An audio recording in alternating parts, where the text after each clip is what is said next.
네, 오늘은 이 본이 되신 예수님이라고 한 제목의 말씀을 함께 나누려고 합니다.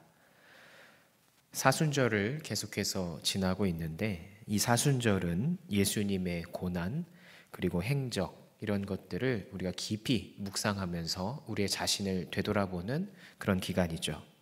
그 가운데 오늘 이 베드로전서의 말씀을 나누려고 하는데 오늘 말씀의 핵심은 21절에 나옵니다. 이를 위하여 너희가 부르심을 받았으니 그리스도도 너희를 위하여 고난을 받으사 너희에게 본을 끼쳐 그 자취를 따라오게 하려 하셨느니라. 그러니까 즉 본을 보이시고 우리더러 그대로 따르길 바라서 고난을 받으셨다라는 거죠. 그러니까 우리를 위해, 그러니까 여기서 우리를 위해 그러셨다는 것은 먼저는 나를 구원하시기 위해서 그러셨다는 것이고, 다음은 내가 받은 구원의 은혜를 내 주변에 전하기를 원하셔서 이 모든 고난을 받으셨다라는 뜻을 갖고 있는 거죠.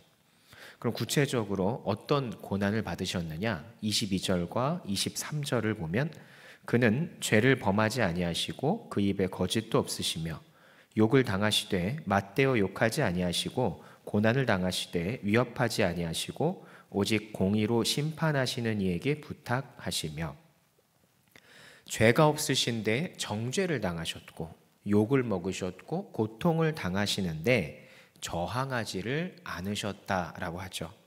그리고 이 억울함에도 불구하고 그저 그 결과를 묵묵히 받아들이셨다라는 겁니다.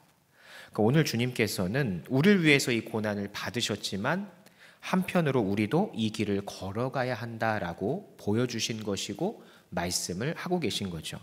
그러니까 이 이야기는 결국 우리가 복음을 위해서 살다 보면 때로 죄 없음에도 정죄당하고 욕먹고 고통을 당함에도 저항하지 못할 수 있는, 그러니까 묵묵히 우리가 견디고 기다려야 할 때가 온다라는 거예요.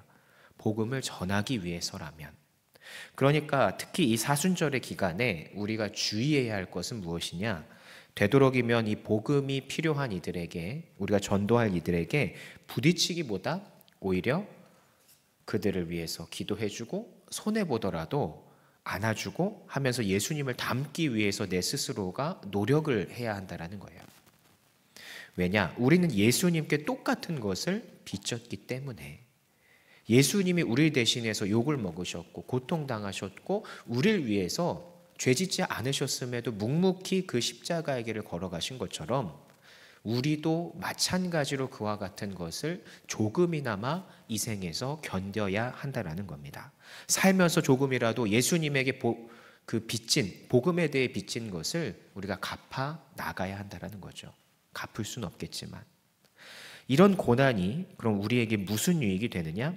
24절과 25절을 보면 친히 나무에 달려 그 몸으로 우리 죄를 담당하셨으니 이는 우리로 죄에 대하여 죽고 의에 대하여 살게 하려 하심이라.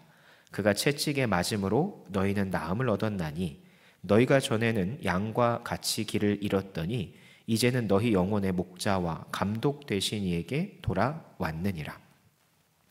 예수님이 대신 고난 받으심으로 우린 더 이상 죄의 노예가 아니게 되었습니다.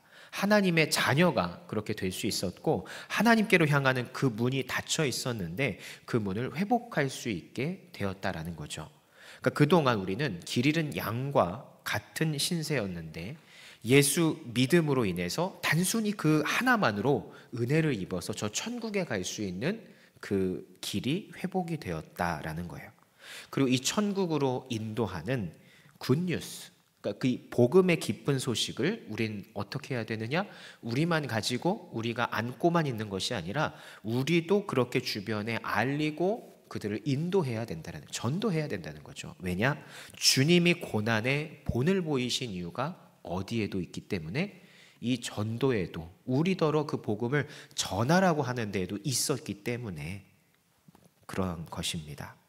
여러분, 이것은 우리의 사명입니다. 그러니 이 사순절 기간 동안 우리가 많이 무엇을 해야 되느냐? 참는 연습을 해야 됩니다. 저에게도 해당하는 말이고 주님이 고난당하신 이유를 곰곰이 우리가 곱씹으면서 나만을 위한 것이 아니라 내 주변의 불신자들을 위해서도 주님이 고통을 받으셨구나. 죄 없으심에도 그 수치를 견뎌내셨구나. 이런 것을 우리가 생각하면서 예수님이 본을 보이신 이유가 나에게만 있는 것이 아니라 내 주변의 불신자들을 위해서도 있는 것이구나. 이것을 떠올리면서 우리가 참는 연습을 하는 그런 믿음의 생활을 이 기간 동안만이라도 해 나가야 된다는 거죠. 그러므로 이 사순절의 기간에 예수님에 대해서 묵상하시면서 내가 이렇게 예수님을 닮으려고 노력해 봐야 되지, 따라가야지, 그래도 예수님이 본이 되신 것처럼 나도 조금이라도 본이 돼서 주님의 그 구원 사역에 그래도 조금이라도 도움이 되는 내가 되어야지 라고 하는 결단을 하시고 그와 같은 믿음의 생활을 해 나가시는 이 사순절 기간에 승리하시는 성도님들이 되시기를 주님의 이름으로 축원합니다. 기도합니다.